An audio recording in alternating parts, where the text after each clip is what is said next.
ہے نتمع، ہم یہ امید رکھتے ہیں ان یدخلنا ربنا، کہ ہمارا رب ہمیں داخل فرمائے مع القوم الصالحین، نیک لوگوں میں، ہم نیکوں کی جماعت میں آنا چاہتے ہیں، یہ ہماری امید ہے، یہ ہماری کوشش ہے۔ حضرت عیسیٰ پر ایمان ہم نے لایا تھا، وہ اس لیے لایا تھا کہ ہم نیک بننا چاہ رہے تھے، اس لیے ایمان لایا تھا کہ ہم جنت میں جانا چاہ رہے، اس لیے ایمان لایا کہ ہم اللہ کی عبادت کریں گے۔ اور حضرت عیسیٰ علیہ السلام ہی کا پیغام ہے جو رسول مقبول صلی اللہ علیہ وسلم پیش فرما رہے ہیں، سو ہمارے درمیان کوئی کنفیوژن نہیں ہے، کوئی ڈاؤٹ نہیں ہے، کوئی ریپ اور شک نہیں ہے، حقیقت ہمارے سامنے جو ہے وہ کیا ہے، آشکارا ہو چکی ہے۔ لہٰذا جب ہم چاہتے ہیں کہ ہمیں جنت ملے، جب ہم چاہتے ہیں کہ ہم نیک بنے، جب ہم چاہتے ہیں کہ ہم اللہ کے محبوب بنے، جب ہم چاہتے ہیں کہ ہمارا شمار اللہ کے نیک بندوں میں سے ہو، تو پھر ہم اللہ پر ایمان کیوں نہ لائیں، پھر ہم رسول اللہ پر ایمان کیوں نہ لائیں، معذرت، پھر ہم اللہ کے محبوب صلی اللہ علیہ وسلم پر ایمان کیوں نہ لائیں۔ اب یہاں یہ تو وہ جواب تھا جو نجاشی کے ڈیلیگیشن نے اسلام قبول کرنے کے بعد اپنے معترضین کو جو اعتراض کر رہے تھے کہ آپ نے ایمان کیوں لایا، آپ نے اسلام کیوں قبول کیا، اس کے جواب میں دیا۔ اور آپ جانتے ہیں کہ قرآن کی کوئی آیت حکمت سے خالی نہیں ہے، اللہ کا کوئی فرمان حکمت سے خالی نہیں ہے۔ اس میں حکمت کیا ہے؟ بے شمار حکمتیں ہیں، ان میں سے ایک حکمت یہ ہے کہ اس آیت کو ہم بار بار پڑھیں اور اپنا تجزیہ کریں۔ کیا ہم یہ امید نہیں رکھتے کہ ہم جنت میں جائیں؟ عیسائیوں نے جب ایمان لایا، مسلمان ہو گئے، ان سے پوچھا کیوں ایمان لائے، کہنے کہ ہم نیک بننا چاہتے ہیں، ہم اللہ کے نیک بندوں میں شمار ہونا چاہتے ہیں، اور ہم جنت کی تمنا رکھتے ہیں، جنت کی امید رکھتے ہیں، اس لیے ہم ایمان لے آئے، ایک بات۔ اور دوسرا، حق ہمارے سامنے واضح ہو گیا، حق واضح ہو گیا ہے، ہم جنت میں جانا چاہتے ہیں، ہم نیک بندوں میں شمار ہونا چاہتے ہیں۔ یہ تین ریزن ہے، تین اسباب ہیں، تین وجوہات ہیں کہ ہم ایمان لے آئے۔ اب انہی اسباب کو سامنے رکھیں، کیا میں اور آپ یہ نہیں جانتے کہ جو اللہ نے فرمایا وہ حق ہے؟ کیا ہم یہ نہیں جانتے جو رسول اللہ صلی اللہ علیہ وسلم نے بیان فرمایا وہ حق ہے؟ کیا ہم نہیں جانتے کہ جو اللہ اور اللہ کے محبوب کا ارشاد ہے وہی خیر اور برکت ہے؟ تو میرا خیال ہے مسلمان ہونے کی حیثیت سے بغیر تردد، بغیر توقف کیے ہم یہ کہیں گے، اعلان کریں گے کہ ہاں ہم جانتے ہیں جو اللہ نے فرمایا وہ حق ہے، جو رسول اللہ نے فرمایا وہی حق ہے، یعنی قرآن بھی حق ہے اور حدیث طیبہ بھی حق ہے۔ معلوم یہ ہوگا کہ ہمارے سامنے حق موجود ہے۔ اچھا، دوسری بات، کیا ہم نہیں چاہتے کہ ہم جنت میں جائیں؟ تو میرا خیال ہے ہم میں سے کوئی ایسا نہیں ہے جو کہے نعوذ باللہ مجھے اس کی ضرورت نہیں ہے، بلکہ ہمارا جواب ایک ہی ہوگا، ہاں ہم چاہتے ہیں کہ ہم جنتی بنیں، ہم چاہتے ہیں کہ ہم جہنم سے بچیں، ہم چاہتے ہیں کہ جنت ہمیں نصیب ہو۔ اچھا، تیسری بات، کیا ہم میں سے کوئی ایسا ہے جو یہ کہے کہ میں نیک لوگوں میں سے نہیں ہونا چاہتا؟ تو میرا خیال ہمیں سے ہر ایک کہے گا نہیں، میں چاہتا ہوں کہ میں نیک لوگوں میں شمار کیا جاؤں۔ تو جب حق ہمارے بھی سامنے ہے، جنت میں ہم جانا چاہتے ہیں اور نیکوں میں شمار ہونا چاہتے ہیں، وہ آج کل یہ سوشل میڈیا بڑا جو ہے نا متحرک ہے، اور یہ جو فیس بک اور سوشل میڈیا یہ بڑی کام کی چیزیں بھی بندے کو دیتی ہیں۔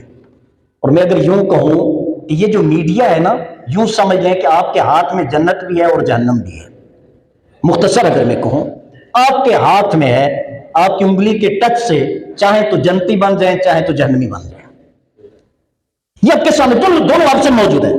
اور حیران ہوگا انسان جب ہم قرآن پڑھتے ہیں تو اللہ فرماتا ہے وَهَدَيْنَاهُ النَّجْدَيْنِ، ہم نے انسان کو دونوں راستے بتا دیے، دونوں راستے بتا دیے، اما شاکرا و اما کفورا۔ اب انسان کی مرضی ہے وہ شاکر بنے، شکر گزار بنے، یا منکر ہو جائے، راستے دونوں بتا دیے ہم نے۔ تو جہاں بہت ساری اچھی چیزیں بھی ہیں وہاں بہت ساری بری بھی ہیں، اب ہم پہ ڈیپینڈ کرتا ہے کہ ہم وہاں سے اخذ کیا کرتے ہیں، ہم وہاں سے لینا کیا چاہتے ہیں، ہمیں حاصل کیا کرنا ہے وہاں سے. تو یہ اللہ تعالیٰ حق کی بات میں عرض کر رہا تھا، حق سامنے ہے. ہم چاہتے ہیں کہ ہم مریں دفن ہو مدینے میں، ہمارا جنازہ پڑھا جائے حرم شریف میں، ہمارا جنازہ پڑھنے والے حاجی ہوں یا کم از کم عمرہ والے ہوں. یہ میری اور میرا خیال ہم میں سے اکثریت کی یہ خواہش ہے. لیکن عمل بالکل اپوزٹ، یعنی کہ گاڑی ہم لینا چاہتے ہیں، مطلب منزل ہماری جنت ہے اور جس گاڑی پہ سوار ہیں وہ جہنم کی طرف جا رہی ہے. مختصراً عرض کروں، منزل جنت ہے لیکن جس گاڑی پہ سوار ہیں وہ کس طرف جانے والی ہے. اور اسی گاڑی میں بیٹھ کے ہم آپس میں باتیں یہ کر رہے ہیں کہ جانا تو ہم نے جنت میں ہے، جانا تو ہم نے، لیکن جس ڈرائیور کے حوالے وہ گاڑی کی ڈرائیونگ سیٹ جو ہے نا وہ دی ہوئی ہے، وہ چیخ کے کہہ رہا ہے بھائی میں جنت کی گاڑی نہیں ہوں، میں جہنم کی گاڑی ہوں. تو یہ گاڑی ہمارے اعمال ہیں، اور یہ جنت جو ہم زبان سے کہتے ہیں نا، یہ ہمارا قول ہے. اور جس بندے کے قول اور فعل میں تضاد ہو اسے منافق کہتے ہیں یا بیوقوف اور احمق کہتے ہیں. تو اب غور فرمائیں، عمل نہ ہم جھوٹ بولنا چھوڑیں، نہ ہم رشوت لینا چھوڑیں، نہ ہم تکلیف پہنچانا چھوڑیں، نہ ہم ملاوٹ کرنے سے باز آئیں، نہ ہم دھوکے دینے سے باز آئیں، نہ ہم دوسروں کے حقوق کھانے سے باز آئیں. وہ میں نے ایک جگہ پڑھا تھا کہ عجیب دنیا ہے کہ جس کے پاس پیسے ہیں جب بڑا گناہگار بن جاتا ہے تو حج کرتا ہے، سمجھتا ہے کہ چلو میری معافی ہوگی، حج کر کے آ جاتا ہے. اور جب مجرم بنتا ہے یعنی جرم کرتا ہے تو ججز کو خرید لیتا ہے، عدالت کو خرید لیتا ہے، وہاں سے بھی بری. تو اگر ایسا ہی ہوا تو پھر تو غریبوں کا بس اللہ ہی حافظ ہے. لیکن الیس اللہ بأحکم الحاکمین، یاد رکھنا اللہ سب سے بڑا حاکم ہے، اللہ سب سے بڑا انصاف کرنے والا ہے، اللہ سب سے بڑا فیصلہ کرنے والا ہے. اور جس دن وہ رب فیصلہ فرمائے گا پہلے وہ اعلان کرے گا لمن الملک اليوم، آج بتاؤ کہ بادشاہ کس کی ہے، کون ہے پاورفل آج. تو اللہ خود جواب ارشاد فرماتا ہے للہ الواحد القہار. یعنی کہ بڑے بڑے فرعون بھی وہاں چپ ساتھ کے بیٹھ جائیں گے، ان کے اندر بھی ہمت نہیں ہوگی جواب دینے کی، یا اللہ تو ہی ہے، اتنا بھی نہیں کہہ سکیں گے.